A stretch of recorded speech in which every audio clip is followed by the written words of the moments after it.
కోమటిరెడ్డి గారు మంత్రి పదవి ఇవ్వకపోతే బీఆర్ఎస్లోకి వాళ్ళ అనుచరులతో జాయిన్ అయ్యే ఛాన్సెస్ ఉన్నాయి అని చెప్పేసి బలంగా ఈరోజు కవిత మీద చేసిన విమర్శలతో తెచ్చిపోతుంది సార్. తండ్రినే గౌరవించని కవిత తెలంగాణకి తరలెట్లయితుంది అని చెప్పేసి చాలా ఘాటుగా మాట్లాడడం జరిగింది.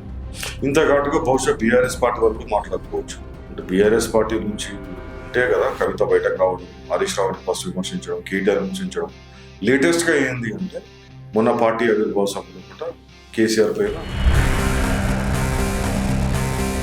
రానున్న రోజుల్లో కూడా కేసీఆర్ పైన బాగానే అటాక్ చేస్తుంది పరుషమైన పద్యాలంతో.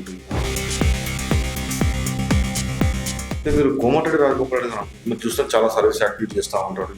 తనకి ఎవరైనా ప్రతిపక్ష పార్టీ పైన కూడా అధికార పక్షం పైన అట్లానే ప్రవర్తిస్తూ ఉంటాడు. ఆ గతంలో చాలాసార్లు కేసీఆర్ మన రేవంత్ రెడ్డి గారి కనచాడు చామల కిరణ్ కుమార్ రెడ్డి గారి గెలుపులో కూడా ప్రధాన పాత్ర పోషించాడు. ఎవరు కోమటిరెడ్డి రాజగోపాల్ రెడ్డి. ఆ సభలోనే చెప్పాడు కదా రేవంత్ రెడ్డి గారు, గెలిపియండి రాజగోపాల్ రెడ్డి గారు మంత్రి పదవి మంత్రి బాధ్యత నాదే అని చెప్పాడు. అట్లాంటి తరుణంలో కూడా సంవత్సరం అయిపోయింది. బహుశా ఆయన ఏంటంటే నాకు మంత్రి పదవి రాలేదనే భావనతోటి కలిసి వచ్చే ప్రతి అంశాన్ని కూడా కవిత అంశాన్ని కూడా తను రాజకీయంగా అంటే ఇప్పుడు పరిస్థితి ఎట్లుందంటే గవర్నమెంట్ యాక్షన్ తీసుకునే సిచ్యువేషన్ అయితే లేదు. రేవంత్ రెడ్డి గారు ఎవరేం మాట్లాడినా కూడా మీరు చూస్తే కొండ సురేఖ గారి యొక్క కూతురి స్వయాన వీడ బయటకు వచ్చేసి. Hi friends, this is Pradeep Devasaru. Welcome to our channel. Friends, ఇప్పుడు మనతో పాటు ఉన్నారు అజయ్ మారుతిరావు సార్ గారు, పొలిటికల్ అనలిస్ట్. ఆయనతో మాట్లాడదాం. ప్రస్తుతం తెలంగాణలో నడుస్తున్న రాజకీయాల గురించి మరిన్ని విషయాలు తెలుసుకుందాం. నమస్తే సార్. నమస్తే సార్. కోమటిరెడ్డి గారు మంత్రి పదవి ఇవ్వకపోతే బీఆర్ఎస్లోకి వాళ్ళ అనుచరులతో జాయిన్ అయ్యే ఛాన్సెస్ ఉన్నాయి అని చెప్పేసి బలంగా ఈరోజు కవిత మీద చేసిన విమర్శలతో తెచ్చిపోతుంది సార్. తండ్రినే గౌరవించని కవిత తెలంగాణకి తరలెట్లయితుంది అని చెప్పేసి చాలా ఘాటుగా మాట్లాడడం జరిగింది. ఇంత ఘాటుగా బహుశా బీఆర్ఎస్ పార్టీ వరకు మాట్లాడుకోవచ్చు. అంటే బీఆర్ఎస్ పార్టీ నుంచి ఉంటే కదా కవిత బయటకు రావడం, హరీష్ రావుని ఫస్ట్ విమర్శించడం, కేటీఆర్ విమర్శించడం. లేటెస్ట్గా ఏంది అంటే మొన్న పార్టీ ఆవిర్భావ సభలో కూడా కేసీఆర్ పైన మరి బాణాన్ని ఎక్కుపెట్టడం అనిపిస్తూ ఉంది. ఖచ్చితంగా రానున్న రోజుల్లో కూడా కేసీఆర్ పైన బాగానే అటాక్ చేస్తుంది, పరుషమైన పద్యాలంతో విమర్శలు చేస్తుంది, వాళ్ళు ప్రతి విమర్శ చేస్తారు, ఇదంతా నడుస్తూ ఉంటుంది. అయితే మీరు కోమటిరెడ్డి రాజగోపాల్ రెడ్డి అంశం చూస్తే రెండో విషయం, రెండు కోణాలు. ఒకటి ఆయన చాలా అంటే ఆయనకు మనసులో ఏది ఉంటే అది చెప్పేటువంటి వ్యక్తి, ఆయన దోషింది చెప్పే వ్యక్తి, ఫిల్టర్ చేయడు. మన మీద మాట్లాడాలనుకున్నప్పుడు ఏది మాట్లాడాలని చెప్పి ఫిల్టర్ చేసి మనం మాట్లాడతాం కదా, ఆ ఫిల్టరేషన్ ఉండదు దాంట్లో. అందరు చెప్పేది మీరు చూస్తే చాలా సర్వీస్ యాక్టివిటీ చేస్తూ ఉంటాడు. తనకి ఎవరైనా ప్రతిపక్ష పార్టీ పైన కూడా అధికార పక్షం పైన అట్లానే ప్రవర్తిస్తూ ఉంటాడు. ఆ గతంలో చాలాసార్లు కేసీఆర్ ఉద్యమకారుడని మెచ్చుకున్నాడు. At the same time KCR యొక్క చేస్తున్నటువంటి అనైతిక కార్యక్రమాల మీద అట్లాంటి వాటి మీద కూడా బాగా పరుషంగానే కూడా అటాక్ చేశాడు. అయితే ఇప్పుడు జరుగుతుంది ఏంటి అంటే గత సంవత్సరం కాలం నుంచి కూడా ఇవి ఇస్తాం, కేబినెట్ మినిస్టర్, ఇక మినిస్టర్ ఇస్తామని చెప్పేసి ఆయన ఊరిస్తూ పాపం భువనగిరి ఎంపీగా మన రేవంత్ రెడ్డి గారి కనచాడు చామల కిరణ్ కుమార్ రెడ్డి గారి గెలుపులో కూడా ప్రధాన పాత్ర పోషించాడు. ఎవరు కోమటిరెడ్డి రాజగోపాల్ రెడ్డి గారు. ఆ సభలోనే చెప్పాడు కదా రేవంత్ రెడ్డి గారు, గెలిపియండి రాజగోపాల్ రెడ్డి గారు మంత్రి పదవి మంత్రి బాధ్యత నాదే అని చెప్పాడు. అట్లాంటి తరుణంలో కూడా సంవత్సరం అయిపోయింది. ఇంకోపిక ఉండాలి కదా. ఫస్ట్ టర్మ్ లోనే ఎక్స్పెక్ట్ చేశాడు, ఫస్ట్ క్యాబినెట్ లోనే ఎక్స్పెక్ట్ చేశాడు. దాదాపుగా 2.5 సంవత్సరాలు అయిపోయింది. ఇప్పుడు మళ్ళీ ఎక్స్పాన్షన్ అనేటువంటి అవకాశం ఉన్నది. ఇప్పుడు ప్రాబ్లం అనేది ఏమైపోతుంది అంటే బీసీ అంశం అనేది ముందుకు వస్తూ ఉన్నది. నాకు ఏఐసిసి ప్రామిస్ చేసి అని చెప్పేసి రాజగోపాల్ రెడ్డి గారు అన్నారు. సేమ్ ప్రాబ్లం వివేక్ వెంకటస్వామి గారు కూడా వచ్చింది. ఎలా వచ్చిందంటే ఎస్సీలో ఆల్రెడీ 2 మంత్రులు ఉండడం, దామోదర రాజనరసింహ, బట్టి విక్రమార్క ఉండడం, మళ్ళీ ఈయనకు ఇవ్వాలని వాళ్ళ సొంత అన్ననే వినోద్ ఎమ్మెల్యే అవ్వడం, కొడుకు వంశీకృష్ణ ఎంపీ అవ్వడం, ఇది ఎంత ఉన్న తర్వాత ఆయనకున్న పరిచయాలు అనుకో, కాంట్రాక్ట్స్ అనుకో, లాబింగ్ అనుకో చేసి మొత్తం సాధించాడు. అప్పుడే రాజగోపాల్ కూడా వస్తుంది అనుకున్నాను. కానీ ఏమైపోయిందంటే ఈ రెడ్డి ఈక్వేషన్ ఉన్నప్పుడు రాలేదు. అయితే ఇప్పుడు అలా ప్రతిసారి అలాంటి సందర్భం వచ్చినప్పుడల్లా రేవంత్ రెడ్డి మీద మాట్లాడడం, పరుషంగా మాట్లాడడం.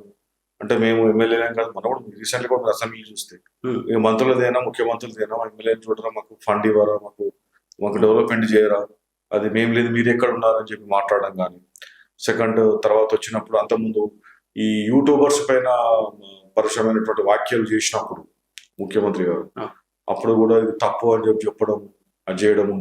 రీసెంట్ గా వచ్చేసేసి కవిత సందర్భం వచ్చినప్పుడు కవిత అసలు కన్న తండ్రిని ఇలా తిడుతుంది. కవితకు ఐడెంటిటీ ఏముంది అసలు? కేసీఆర్ లేకపోతే కన్న తండ్రిని తిట్టడాను, అమ్మ అంటే ఎలా ఉంటారు సమాజం అని చెప్పడం.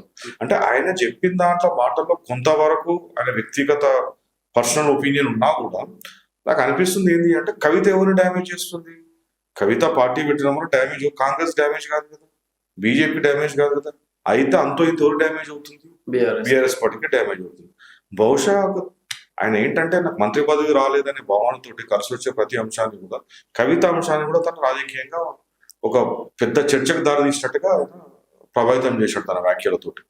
సో ఐ థింక్ మీరు అన్నారు ఇందాక, మేబీ మీరు జీవన్ రెడ్డి యొక్క మరి బీఆర్ఎస్ పార్టీలో కూడా చూసి అంటున్నారేమో.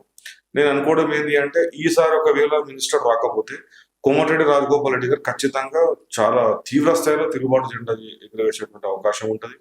ఆయన టచ్ లో కూడా కొంతమంది ఎమ్మెల్యేలు ఉన్నారు. చెప్పలేము అంటే భవిష్యత్తు ఆయన ఎమోషనల్ వ్యక్తి. ఆయన ఫక్తు రాజకీయాలు మాట్లాడే రాజకీయాల గురించి ఆలోచన చేసేటువంటి స్వాద రాజకీయం అయితే కాదు. ఎందుకంటే ఇంకా టైం ఉంది కదా, 2.5 సంవత్సరాలు, మెల్లిగా చూద్దాంలే, అప్పుడు చూసి ఆచితూచి అడుగులు అప్పుడు చూద్దాము అనేటువంటి వ్యక్తి అయితే కాదు.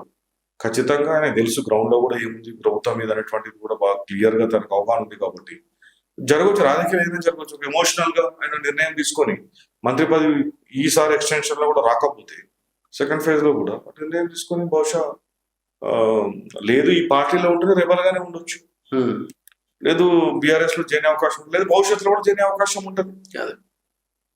అంటే ఇప్పటి నుంచే ప్రిపేర్ అవుతున్నట్టు అనుకుంటున్నాను. డెఫినెట్లీ. అంటే ఇప్పుడు ఏముంది అంటే, రాజకీయ నాయకుల లోపల ఎట్లుంటది అంటే, అంటారు కదా మంచి రాజకీయ నాయకులు చెడ్డ రాజకీయ నాయకులు ఉండదు. అందరు పొలిటీషియన్స్ రాజకీయ నాయకులతో ఒకటే జాతి ఒకటే కులం అదే రాజకీయం అని అంటారు కదా. ఆ టైప్ లో డెఫినెట్లీ గా కూడా ఏదైనా జరగవచ్చు. మంత్రి పదవి ఇస్తే సెటిల్ అయిపోతుంది మ్యాటర్ అంతా. అట్లనే పెండింగ్ పెట్టి మంత్రి పదవి ఇవ్వలేదు అనుకో, డెఫినెట్లీ గా కూడా అదే స్వరాన్ని వేస్తుండొచ్చు. ఇంకా రానున్న రోజులు అసెంబ్లీలోనే కేసీఆర్ ఒకటి ఛాన్స్ కూడా వస్తుంది. అలాంటి అవకాశం కూడా వినియోగించుకుంటాడు. ఎవరు తెలుసు, కాళేశ్వరం బ్రహ్మాండంగా కట్టాడని చెప్పినా చెప్పొచ్చు. కేసీఆర్ అందించినటువంటి అద్భుతమైన పాలన మనం అందించలేకపోతున్నాం అని చెప్పొచ్చు. మన పాలనలో ప్రజలు సంతోషంగా లేరని చెప్పొచ్చు. ఏదైనా జరగవచ్చు కదా. అంటే ఇప్పుడు పరిస్థితి ఎట్లుందంటే, గవర్నమెంట్ యాక్షన్ తీసుకునే సిచ్యువేషన్ అయితే లేదు. రేవంత్ రెడ్డి గారు ఎవరేం మాట్లాడినా కూడా మీరు చూస్తే, కొండ సురేఖ గారి యొక్క కూతురి స్వయాన వీడ బయటకు వచ్చేసి పలానా మంచి రేవు లోపల రేవంత్ రెడ్డి, పలానా రోహిన్ రెడ్డి వీళ్ళు దందాలు చేస్తున్నారని చెప్పి బహిరంగంగా విమర్శించింది కదా. మా మదర్కి ఏమైనా అయితే వీళ్ళే రెస్పాన్సిబుల్ అని చెప్పేసి. అది ఎంత ఘోరమైనటువంటి కామెంట్, అది ఎంత దారుణమైన కామెంట్, అది పార్టీకి ఎంత డ్యామేజ్ చేసే కామెంట్. అది ఏమైంది? ఆమె తొలగిస్తే, గవర్నమెంట్ నుంచి తొలగిస్తే పరిస్థితి ఎట్లా ఉంటది? అంతేకాకుండా కొండా సురేఖ గారు నాగార్జున గారి మీద అన్న వ్యాఖ్యలకు కూడా ఏం యాక్షన్ లేకుండా, అంటే నాగార్జున గారి వ్యాఖ్యలు అవుట్ సైడర్ కదా. నేను అనేది ఏమంటున్నానంటే, నాగార్జున అంటే హీరో అవుట్ సైడర్. వీళ్ళ పార్టీ సీఎం మీదనే డైరెక్ట్ గా వ్యాఖ్యలు చేసింది కదా. పార్టీ సీఎం మీద డైరెక్ట్ గా వ్యాఖ్యలు చేసినప్పుడు ఇమ్మీడియట్ గానే అయితే ఖచ్చితంగా డిమోషన్ అయితే ఉండాలా. కొన్ని రోజులు అయితే పార్టీ మీద సస్పెండ్ చేయకపోయినా కానీ క్యాబినెట్ నుంచి అయితే తీయాలా. ఏం యాక్షన్ ఎందుకు లేదంటే, గవర్నమెంట్ డిస్టర్బ్ చేయాలి. ఎవరిని తొలగించినా ఎవరిని వేటు వేసినా కూడా పరిస్థితి ఎట్లుంటుందో మళ్ళీ. ఇప్పుడు అంతా కూడా కొంత అసమ్మతి వాళ్ళు కూడా ఉన్నారు కదా, చాలా ఉన్నారు ఆ ఎమ్మెల్యేలు. సో వాళ్ళ మళ్ళీ ఏమైనా వాళ్ళ యొక్క రియాక్షన్ ఎట్లా ఉంటది అనే ఉద్దేశంతో కూడా ఆ స్టెప్ వేయద్దని అనుకుంటున్నాను. Thank you.